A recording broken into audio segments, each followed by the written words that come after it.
Hey, and welcome back to Across the Board, sponsored by Who Gives a Shit. My name is AlphaDog, and I'm going to be your host on this fine morning. With me today is my good pal, JD, from Line Movers. And below me, we have Mr. Grumpy Gills himself, Jefe Picks. Jefe, I'm not going to ask how you're doing today. I kind of know the answer to that question. But JD, nice win last night. Had a little team total over. How are you today? Thank you. Thank you, man. Yeah. Doing well. That actually was a nice hit for me. That actually was a big play. So it's always nice to hit those. Yeah, man. Today's going well. We have kind of a small slate, but there are still some good games though. So Absolutely. There's a lot we're going to be able to get into today. I don't even think we need a recap because there really wasn't any sports yesterday. I am kidding. Jefe, over to you. How are you, brother? How you feeling today? Doing all right, man. It's a nice Thursday in the city. Took a paella cooking class last night. Didn't really watch many sports, so I have no idea what happened in the sports world last night. There was one big story with a New York team. I don't know if anybody saw it, but the New York Yankees had a very big walk-off homer last night by Jason Dominguez. Yep. That was my free play of the day, so I was very happy with that. Our guy Stetsy is out there. He was watching that Yankee game. Let's go over the comments today, guys, because we sure do have a lot of them. Castrucci, thanks for showing up. Not reading this out loud, but yes, we all know what happened there. Let's see who else is commenting here. Bill Norman, another one of those Pacers fans. Very excited to see you. Happy you are here today as well. Jake, it's amazing. You're very selective when you show up to the show, Jake. Wonder why you're here today, but welcome to the show. Even though we can't stand you, Jake, we do appreciate you tuning in every time you do tune in. J-Bo, my freaking guy. Always a blast to have you in here. We appreciate you being here as always, J-Bo. Yeah, Jake's going to start going now. He's going to start going now, and I guess we might as well talk about this game. We might as well talk about the weekend recap. Weekend recap. I keep doing that. The Wednesday recap, and we all know the story of the main storyline from yesterday. The Knicks had an absolutely massive 14-point lead with just over 2 minutes to play, and they lost the game in overtime to an absolutely unbelievable comeback by the Indiana Pacers. Jefe, what are your takeaways from the comeback last night? Takeaway from the Knicks game? We got to talk about it. Listen, man, it's one game. It's a bad loss, obviously, but it's a game. This is not the NCAA tournament. This is not football. It's one game, and it's the best of 7 series. Jake's an absolute fucking moronic idiot who obviously took the short bus to fucking school if he even got admitted to fucking school. Probably got homeschooled, probably still living in his mother's fucking basement sucking on her tit because honestly, Jalen Brunson won the clutch award. So if you're going to say he's the least clutch point guard in the league, you're watching the WNBA, obviously, you moron. Second of all, I think there's a lot of things to take away from the game. I think that Brunson's worst mistake had nothing to do with him shooting a ball. It had everything to do with him passing the ball. 32 seconds left. You are up 5. You get the ball in. Instead of dribbling the ball and holding it, you pass it up to OG Anunoby in a spot where, look, you could say that OG should have caught that, but that doesn't matter.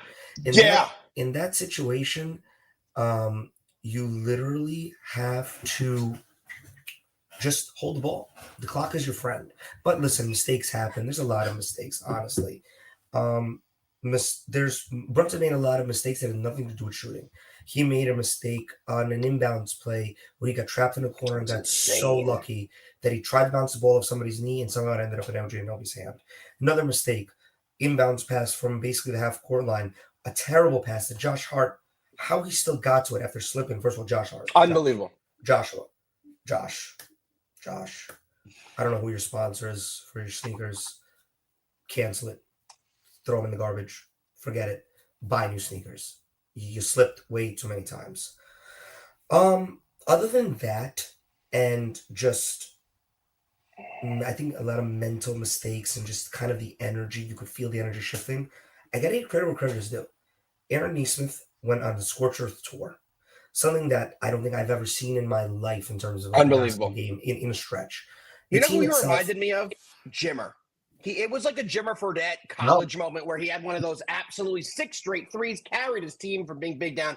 It was an unbelievable moment It for him. reminded I me can't of deny Tracy that. McGrady versus the San Antonio Spurs a bunch of years back, where he scored 13 points in like 30 seconds or something like that. But he did. But it was even more than that, bro. He was scoring. What was it, like 20 points in 2 minutes? I know it wasn't 13 seconds. He scored but 5 it was unbelievable. straight 3-pointers, guys. Yeah, the Pacers themselves made 6 straight possessions where they scored 6 straight threes.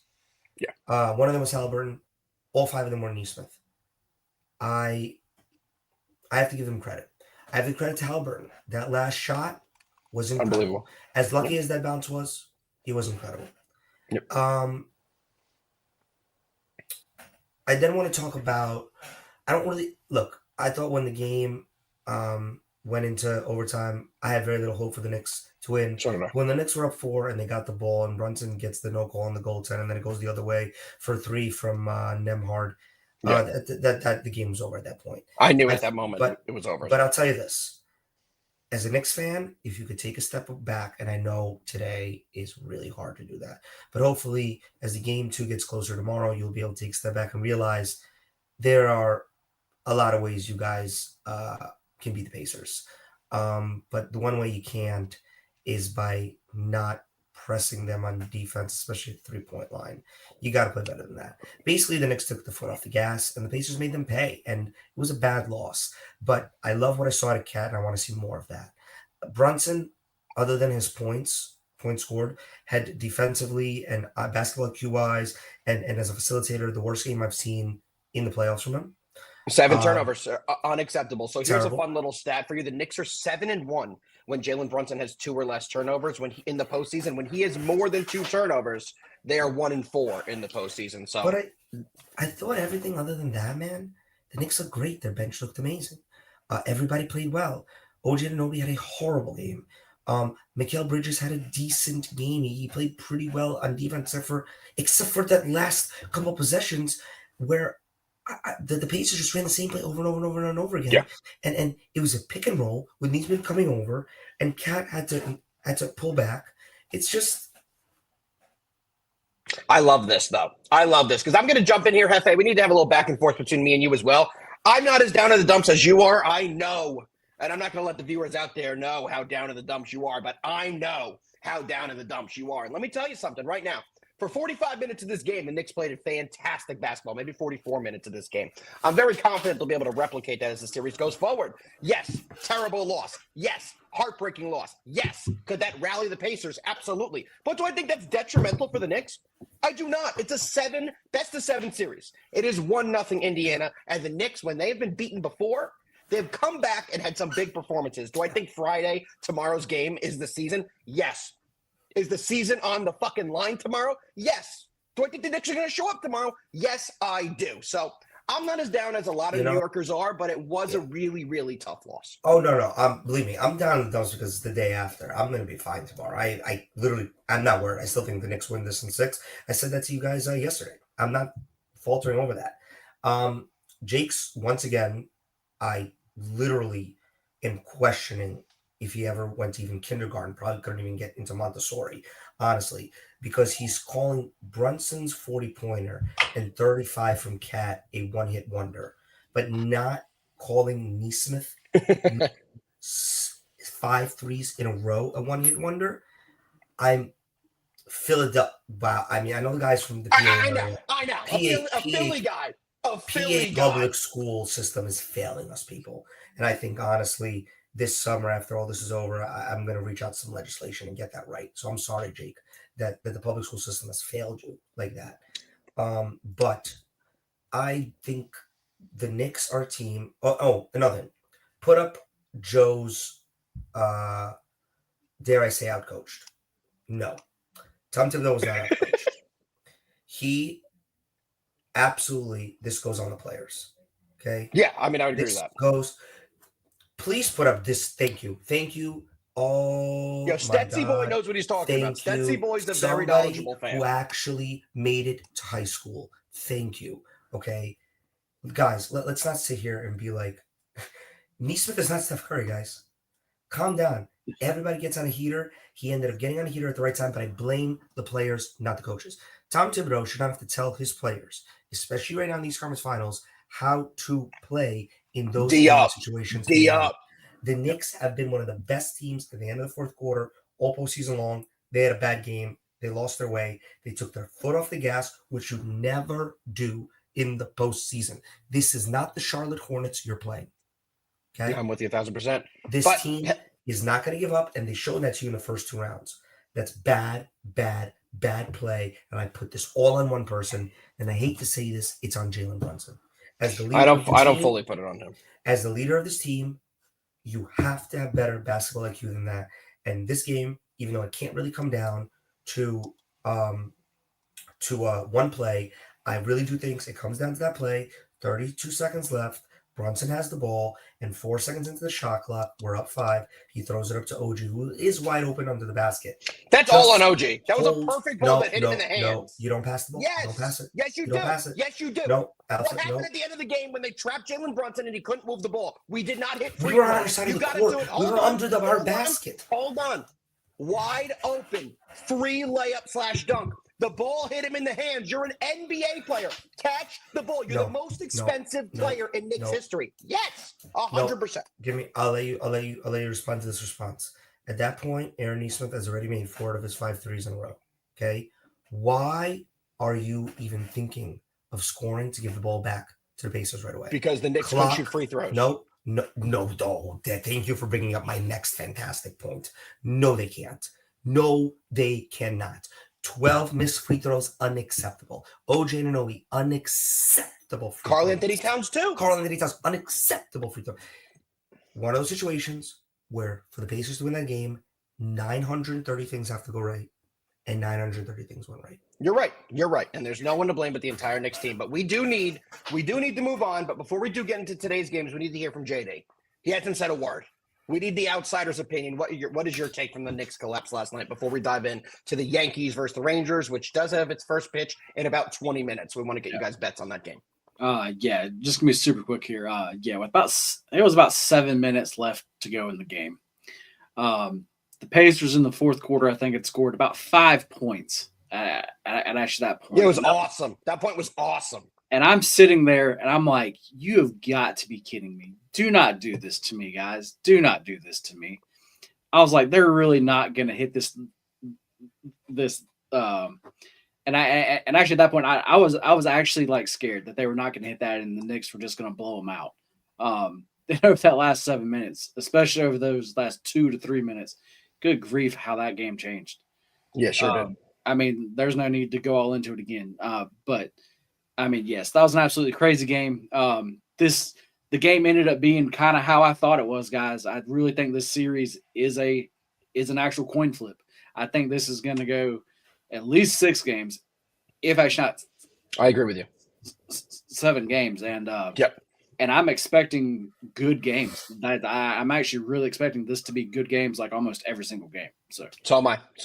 I think these two teams match up very well, and I think we're in for a very long series. So buckle up, everyone. Jefe, buckle in, get that positivity back. And Jake, shut the hell up. Joe, join the right side. Everyone, get on the Knicks train, because I do think the Knicks are going to have a big performance tomorrow, especially, and they will get themselves back in the series. But fellas, we're moving on to today's action. It's time to get into a little MLB. And as I said earlier, the first game on the slate today is going to be the Texas Rangers taking on the New York Yankees. First pitch is scheduled for 12:35.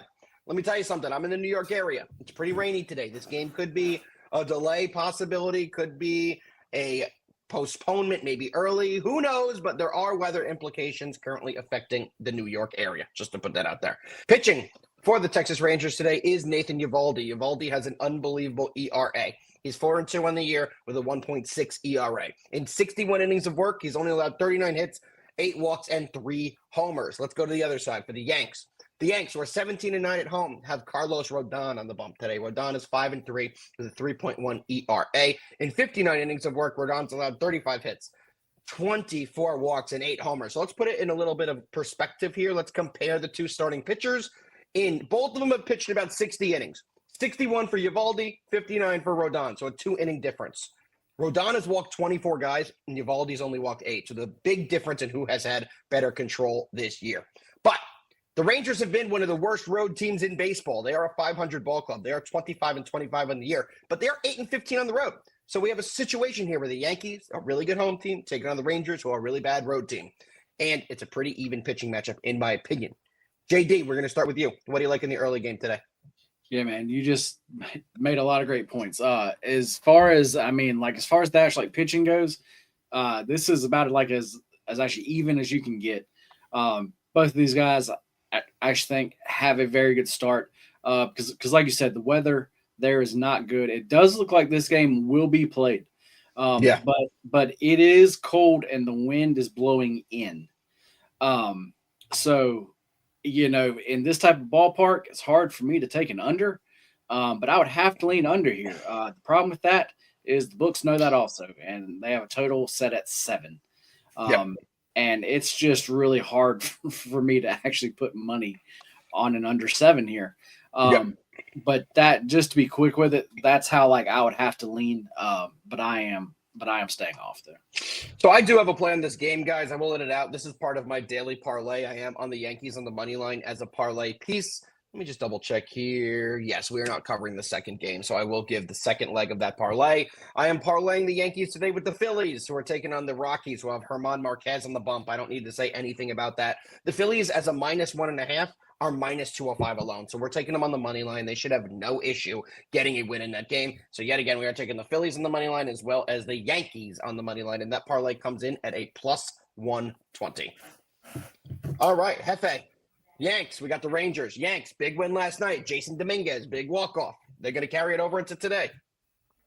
They should, but I think it's going to be a low-scoring game. I think this is a game that's just going to come down to what team can get to the opposing pitcher faster, and it's a great pitching matchup. Rodon, Eovaldi, both these teams are heading right out of town immediately after the game. Yankees to Colorado, and I think Texas is going to Chicago. But so this game will be played at some point today. It is not nice today. Does not look like May at all. You know what it looks like? It looks like the Knicks blew a 14-point lead in the final 2.5 minutes. That's what the weather looks like in New York today. Yeah, it looks like how my heart feels today. But we move on. I really don't have a play in this game. Yankees have kind of been the cardiac killers here in this series versus the Rangers, coming back to win. Dominguez great home run last night, walking them off. So I'm gonna have to lay off this one, but I think you're gonna see a close game. I would tend to go to the under, but that is scary.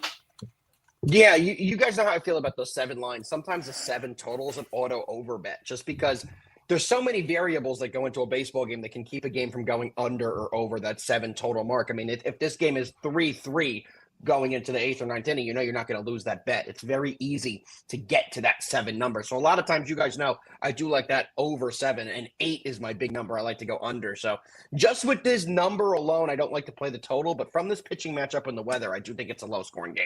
But that 7, as JD put, the books know, is a very tough number to bet an under on. Yeah. I will say Judge pretty solid numbers versus Eovaldi in his career. 38 at bats, 14 hits, 368 average, 2 home runs. And then you take a look at how this Rangers team has done against Rodon. Let's go down the lineup because you brought up a good point that I forgot to go over, and I had it up already, so let's do it. Haggerty, the leadoff guy, batting 0, has yet to get a hit off Rodon. Wyatt Langford, 0 for 5, batting 0. Third hitter, Jung, he's 2 for 5, batting 400, but small sample size. Jake Berger, 0 for 3. Stemian, who has a pretty large sample size, 5 of 22, 1 homer, hasn't been great. He struck out 6 times against Rodon. He has 5 hits and struck out 6 times against him. That's bad. Jonah Heim, the Guggenheim, 0 for 1. Adolis Garcia, who, by the way, Adolis Garcia batting 7th today is wild. He's 2 for 6, batting 333. Then you got former Yankee catcher Kyle Higashioka, 0 for 5. And then you have Duran, 0 for 2. So a lot of these guys against Rodon have had absolutely 0 success. So I do think that plays a big role into this game. All right, boys, you guys ready to move into the second game of the day? Let's do it. Let's do it. We're going to be talking about a team that is very difficult to figure out this year. And that's going to be the San Diego Padres, guys. The Padres have Stephen Kolek on the bump today. He's 2-1 on the year with a 2.3 ERA. On the other side, for the Blue Jays, they have Bowden Francis. Bowden is 2-6 on the year with a 5.63 ERA. Before I go into anything on this game, JD, I'm going to go to you and ask this question. The Padres, to me, are the one team this year that no matter what way I bet them, it seems I always get them wrong. How do you feel about this Padres team, and how do you feel about this game? I want to hear you break this down before I give my play. Yeah, man. Right now, Padres just simply cannot hit. Yeah. I mean, they've scored either one run or either 0 runs in at least their past 5 games. But today they go up against Bowden Francis, and if you can't hit off of him, then you're in some trouble. You're in some real trouble. He's bad. And I think that this Padres offense is just too good to actually get held down here. To me, this would be a Padres play or either pass. For me, I hate to do it, guys, but I'm actually gonna have to pass here too, because when your bats have been cold for this long, it's one of those things with actually all like baseball games. If you're hot, cold, whatever, I have to see it. Like you're just gonna have to show it to me first. But if anything, this would be a Padres spot. Like I said, I just can't do it. But as far as the price, you're honestly, because their bats are so cold, you're getting a crazy good price here. Especially for this pitching matchup in between these two teams. Like if this was a regular game, let's say mid-August, and both teams were playing about how you expect them to be playing, I think the Padres would be a minus 225. I mean, legitimately a minus 225. That's what I was about to say. This is like the ultimate, actually, like buy low spot. So if you're into that, I mean, yes, this is a great spot. If this game wasn't as actually early as it actually is, I would probably bet this game. But also, since the game is so early, that's also another reason, just combined with everything going on. That's why I'm personally going to actually stay off. But Padres, honestly, probably should actually be a bet. I'm going to tell you right now, JD, what happened yesterday. We talked about something similar, a team that was struggling, but we felt there was value on that team. And what team was that? That was the New York Mets.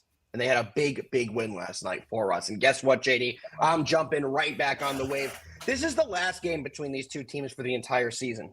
And the Padres have not won a game against them yet. This is for a season sweep of the Padres. And I just don't think the Blue Jays have that in them. I do not see them with Bowden on the bump sweeping the Padres for the whole entire season series. I do think this Padres team will come out hot. I do think their bats will get going. This is the type of lineup today they're really going for. You take a look at the order. Let's just go through it. Tatis is leading off. Arise in the 2-hole. Machado in the 3-hole. Jackson Merrill in the 4-hole. Then we have Gavin Sheets. Then we have Cronenworth. Then we have Diaz, Iglesias, Lockridge. They're going for it today. They are not punting on this game. It's a travel day, and a lot of teams do punt travel days, especially if they're up in the series. So that's another reason that I do like the Padres here. The Blue Jays have already done the job. They won the first 2 games of the series, so it doesn't really matter to them. Of course, you want to win every single game, but this game does have more meaning for the Padres. They have to snap out of their 5-game losing streak. They have to get on the right track because they're in the same division as the Dodgers. They're also in the same division as the Giants, who are having an unbelievable year. Right now, they're sitting at 3rd, and Arizona's only a couple games behind them, so they need to get on the winning trail if they want to have a good chance at having a good seed in the postseason. So give me the Padres, definitely a best bet for me. I think we see a big performance out of them today. And one other thing there, yesterday, the Blue Jays scored 14 runs, and for a team like the Blue Jays, that's not a normal thing. So actually, like whenever a team like that has such a big day, I normally like to fade them that actually next game. Matter of fact, we've talked on this so much now. I am going to play them. Give me the Padres. Give me them on the money line. I think they're going to have a big performance. I think they're going to get out early, and I think it's going to be a statement win from them. Jefe, as I tweet out a free play with the Padres on it, what do you got? I think this has to be a Padres or layoff, just like JD said. I mean, a team that has scored no more than 1 run in 5 straight games, and yet they're still favorites.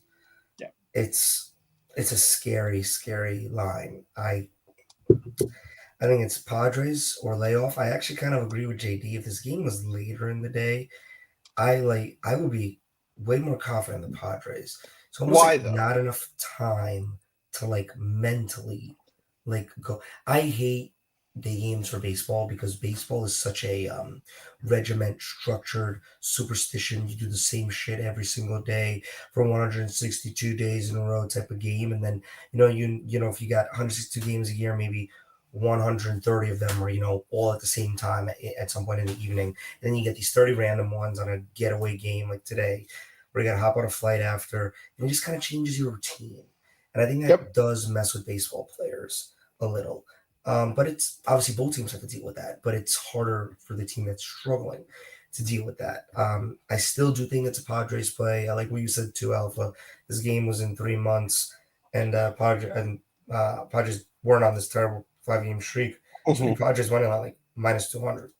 So I do think getting some value here. I lean the Padres, but this do not bankroll this game. No, it's a 1-unit play. Let me tell you something. If it's a travel day in baseball, if you're looking at a Thursday afternoon slate, everything should be a 1 to 2 unit play max. It's a travel day. You don't want to go too heavy on travel day games. All right, boys, you ready to move on to the next game of the day? Yeah, one other thing, just really quick. Like I always tell y'all, I'm actually not going to give out a play on the show that I do not bet. I literally just bet that game. Padres, give me them. Let's fucking roll. Let's fucking roll, JD. I'm with you. We're going to start the day with a big-ass win here. All right, boys, let's keep it moving. The third and final baseball game we're going to be breaking down today is a game we may not see. We're going to have to go to a little JD Roker for this one in a minute, but let's break this one down. Pitching for the Orioles, we have Cade Povich, Maury Povich. Cade Povich is 1-3 on the year with a 5.25 ERA. In 41 innings of work, he's allowed 46 hits, 14 walks, and 8 homers. If you guys have ever seen this show on a Cade Povich day, you know that I'm a massive fan of fading this guy. You can make a lot of money fading Cade Povich starts. And Jefe, one thing I want to bring up. Every time you look at the Orioles this year and you see their team, every time we intro a game, I always have the teams up here, and it seems like the Orioles just get worse and worse and worse. They are now 16-32, 8-17 on the road, and they are so far back in the AL East. Baltimore is currently sitting 7 games back of Tampa for the last spot in the AL East. They are 13 games back of the Yankees for the first spot in the AL East. And does everybody remember how this team was supposed to be the next dynasty of the MLB? They stacked all their first-round picks. They have all these big-name guys coming up. Adley, Dadley, Rutschman is looking like the next Jorge Posada. Well, guess what? It didn't work out that way. They lost Corbin Burns. They replaced him with Uncle Charlie. Charlie Morton's been a disaster. They have no true ace on this team. And what is the identity of this Orioles team? Jefe, we're going to start with you. What do you think is going to happen in this game? And what do you think about the Orioles? I have no idea what to think about the Orioles, to be honest with you. They are – I don't even know what they do. It's evident to me that they have to really take a look at their – really talented farm system and think about, I don't know, trading it for maybe, I don't know, crazy thought here, an established Major League Baseball player. Could be a valuable move. Could be a valuable move. That might be a move that you might want to do. Maybe here's wild, and I'm going crazy here. I know Knicks lost last night. Give me some time. Maybe you want to sign an actually good starting pitcher, not like one that's 40 years old. Not like a 42-year-old guy who's been a journeyman his whole career, who's really not an ace, and he's going to replace Corbin Burns. That's probably not a good idea. Yeah. And maybe, when you see the young players are struggling in the postseason, that next offseason, you maybe get a player, I don't know, who's been there, done that before, to kind of be like the locker room leader, kind of guide the younger players, so to speak. But they did absolutely none of that. Like a Santander? Like a guy who's been around and maybe like a Santander. Oh, wait, he left them in the offseason. My apologies. Yep. I just think they did a lot of wrong. And now they're in a place where I don't know look, baseball's a long season. I'm not saying the Orioles season is over. It's over. Get it? It's over. They can't. It's over. Do you really not think it's over at 16-32? I mean, they're 13 games back of the Yankees in the end of May. They're 7 games back of the Rays. They have already fired their head coach, and when they do that, and actually, me and Jefe love betting on a team. As soon as they fire their coach, these guys still they played even worse. Yeah, I took them that next game. I'm not gonna lie to you. Season is over. Yeah. They actually somehow miraculously only have one more win than the Chicago White Sox, who are actively trying to lose. They have the third worst record in the major leagues, and the Rockies are not even in the major leagues right now. It's bad. Yeah. I think they're at a place right now where there's not even a point for them to make any moves in the at the deadline. I think this is a full-on, let's get through the season. And I think they really have to look at themselves in the mirror this offseason and figure out which one of these young players that is extremely talented can we get the most for? Because this is not working. This is obviously not working. And obviously Gunnar Henderson is a stud. He's regressed though. Let's take a look at his numbers. He hasn't. But he's not going anywhere. Rushman is not going anywhere because hitting catchers are really hard to find. Very. Holiday is extremely young, but I'm starting to become curious that they maybe rushed him up a little bit. I actually think he's been good this year. I think he's been one of the few bright spots. And the pitchers are just not. They're nowhere to be found. I can't remember who else the Orioles have in their farm system, but I know this is not the only three that they have. No, they have some other guys as well. Yeah, they have Jordan Westberg, who's a young stud at third base. He's not having a great year, but he has some value as well. They have Heston Kjerstad, who's playing in left field. But all these guys are starting for them. All their farm system is starting this year. They don't have, the only established guy they really have is Cedric Mullins, and he's been their best player, surprisingly, and Ryan O'Hearn, who's been fantastic. But here, Jefe, I have one stat for you that I find very interesting. Who has a better batting average? Gunnar Henderson, the superstar of the team, the next elite group of shortstops. It's Bobby Witt. It's Gunnar Henderson. People said it was Anthony Volpe, but it's not. It's those two. Who has a better batting average? Jackson Holliday or Gunnar Henderson? And by the way, Jackson Holliday has played in 2 more games than Gunnar Henderson. I don't know. Probably not. Jackson Holliday's batting 270 and Gunnar Henderson's batting 250. Gunnar Henderson can't be a 250 batting player for this team. Period. End of story. And they need him to be better. So what's your official play on this one, Hef? I'm taking the Red Sox here, guys. The Orioles are 2-8 their last 10. Povich is 1-3 with a 5.23 ERA and elevated WHIP. This guy literally just gives up walks and hits every inning. Red Sox actually coming off a pretty solid series versus the Mets. I know they lost last night, but still taking 2 out of 3 against them is solid. So I'm going with the Sox here. The Orioles are I can't even. They're so bad, and dog shit.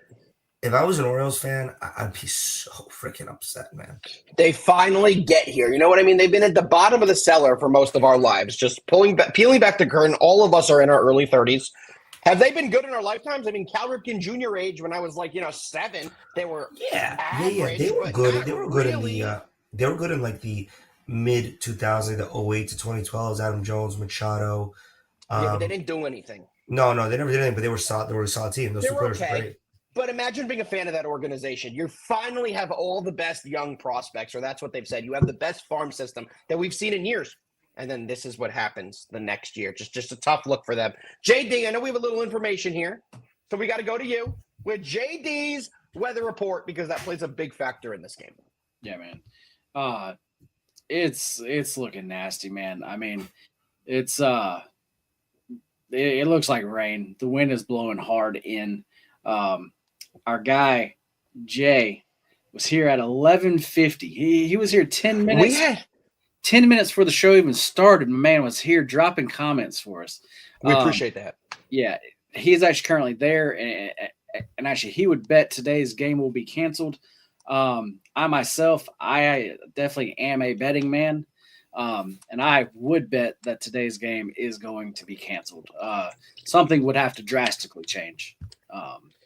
Yeah, I think it probably will be as well, but they still haven't called it, so we still have it on the board.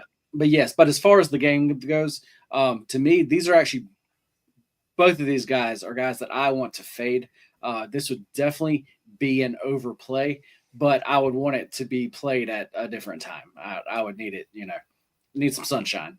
We'll have to see. The game is a 6:45 Eastern first pitch, so we may still get this game to tip off. I'll jump in here next, boys. The Red Sox are definitely one of my best bets. I kind of went over it earlier. I absolutely love fading Cade Povich. This guy's an absolute trash can. We've made a ton of money fading him so far this year. And on the other side, Giolito has not had a great year, but I do think he will have a big performance against the lineup that, let's be honest, it's a get-right lineup. Everybody is having success when you pitch against the Baltimore Orioles, and I do think that will continue, especially in a rainy environment.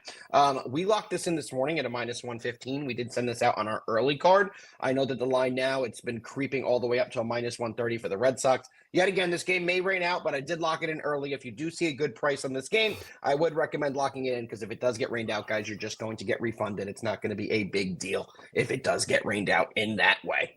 All right, boys. We do have one more game we're going to be breaking out today, and we're going to be moving back to the association. You guys ready to break down some NBA action? Let's do it.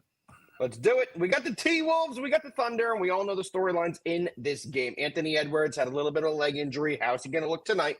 And OKC had an absolutely monster half in game one and was able to defeat the Timberwolves by 26 points.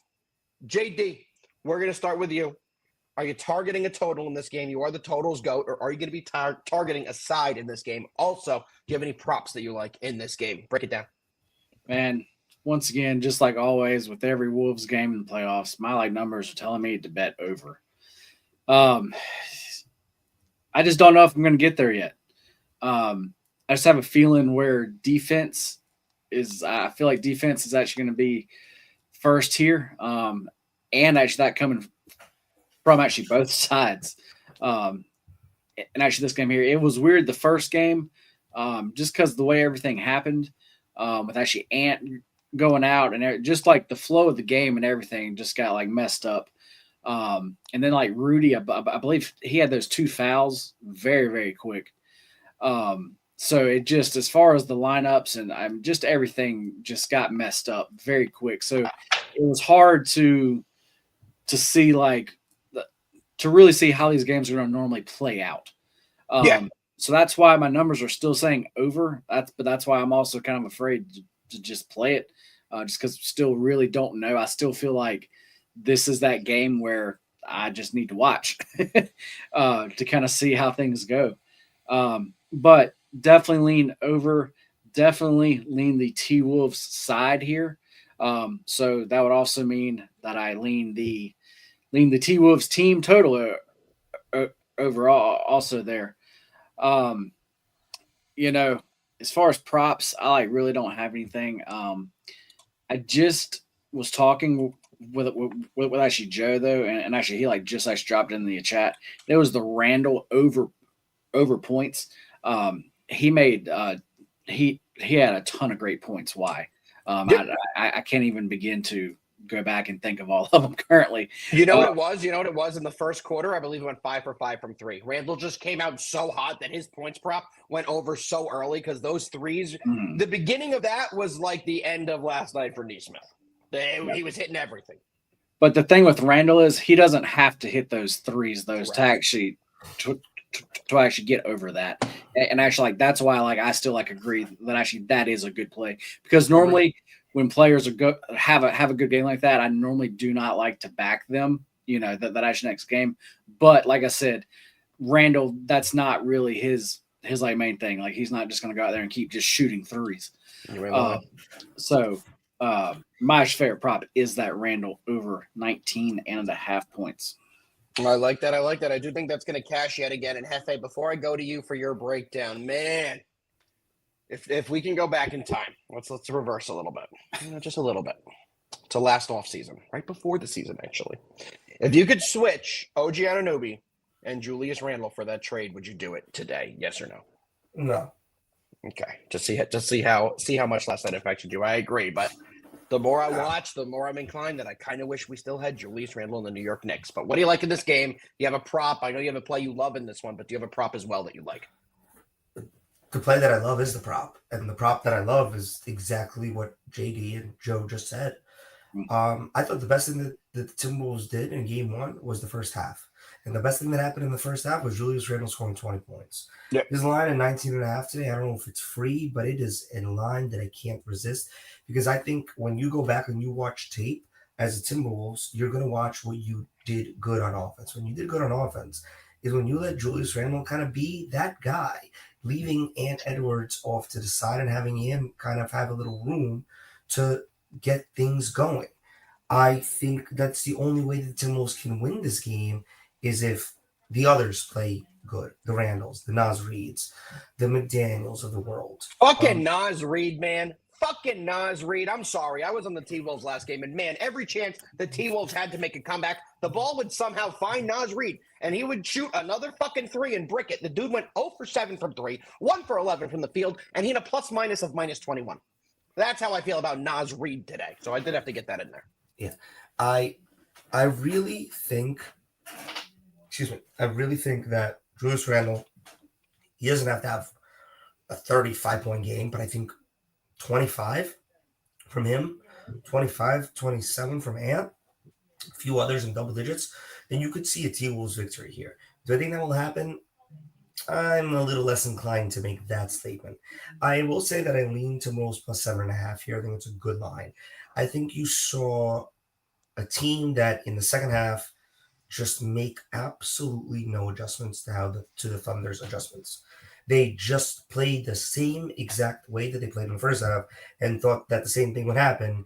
And that's the definition of insanity, doing the same thing over and over again, especially expecting different results. Yep. I look for T-Wolves' team. Chris Finch is way too good of a coach to come out with that same game plan, but I think he'll use the positives on offense in the first half and the negatives on offense in the second half and kind of curate around there. So I'm going to take the T-Wolves plus 7.5. I'm also going to take Randall over 19.5.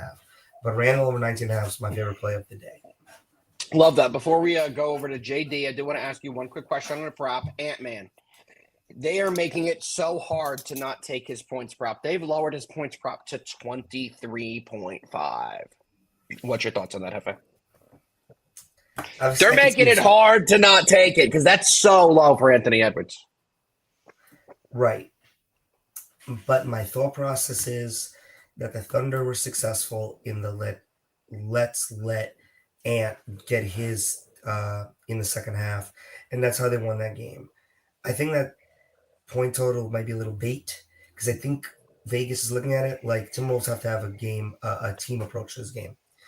And can I see Ant getting 25? Absolutely I can. Can I see Ant scoring 21 and Randall having 25 and Nas having 17 and I don't know, somebody else throwing in a 15 burger here and maybe Dante DiVincenzo doesn't miss 37 three-pointers? Yes, I can. I don't trust Ant though. I'm laying off that one. Okay. It's weird. I agree with you. It's a weird line, but it's too free, so to speak.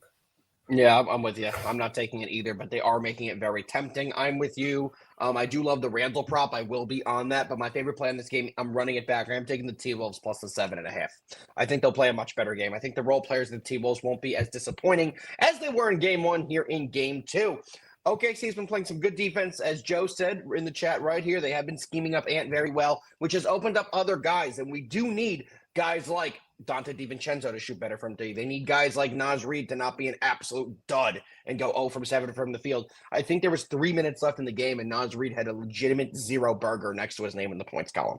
That cannot happen from a guy who's been so impactful off your bench. I do think the role players of the T-Wolves will have a much better game, like I said, and I do have them getting back into this series. I don't know if they're going to win this game, but plus 7.5 is definitely my favorite play on this game.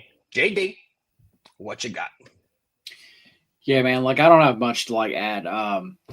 Definitely the actual Randall prop. But if you have it in front of you, what is the Naz Reid 3-point prop?